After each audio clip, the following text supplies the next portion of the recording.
There are two main religions in Elizabethan times, Protestants and Catholics. One of the first major differences between Catholicism and Protestantism is the issue of sufficiency and authority of the Scripture. Another main difference between the two religions is, even though both of them believe in heaven and hell, Catholics believe that if one is not yet ready for heaven, they go to purgatory.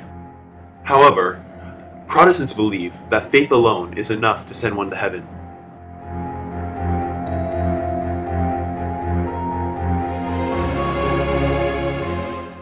Elizabethans believed that fairies, goblins, and sprites came out at night to play tricks on innocent people.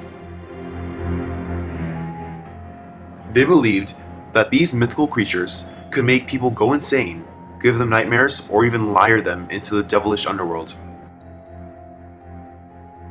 Women who didn't fit into society were branded as witches and accused of working for the devil. Witches were often portrayed as an old crone or hag. Witches were thought to live alone in such as houses in the woods. They are believed to brew magic potions over a cauldron. They used herbs such as mandrake, datura, monkshood, cannabis, belladonna, henbane, and hemlock. It was considered unlucky for black cats to cross your path ever because they are strongly associated with witches and their familiars.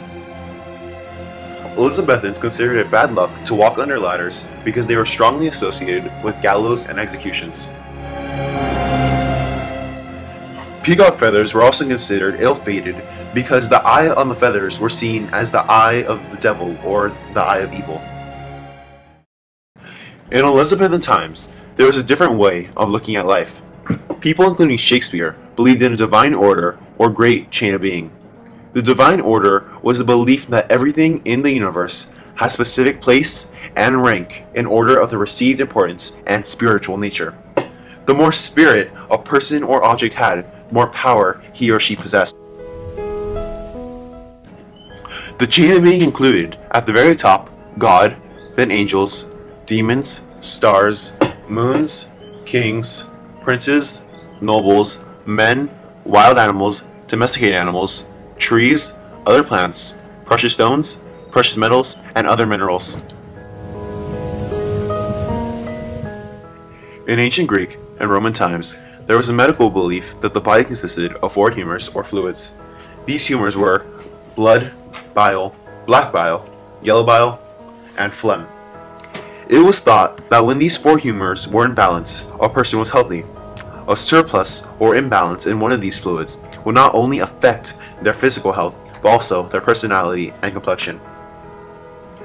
Each humor stood for a different element, organ, and had different ancient characteristics. The first humor, blood, stood for the element air, the organ, the liver, and their characteristics were cheerful, courageous, agreeable, or lustful. The second humor, yellow bile, stood for the element fire, the organ gallbladder, and their characteristics were prone to anger, rashness, and pride. The third humor, black bile, stood for the element earth, the organ the spleen, and their characteristics were introspective, morose, sleepless, and irritable. The fourth and final humor, phlegm, stood for the element water, organ, brains, or lungs, and their characteristics were cowardly, dull, pale in complexion.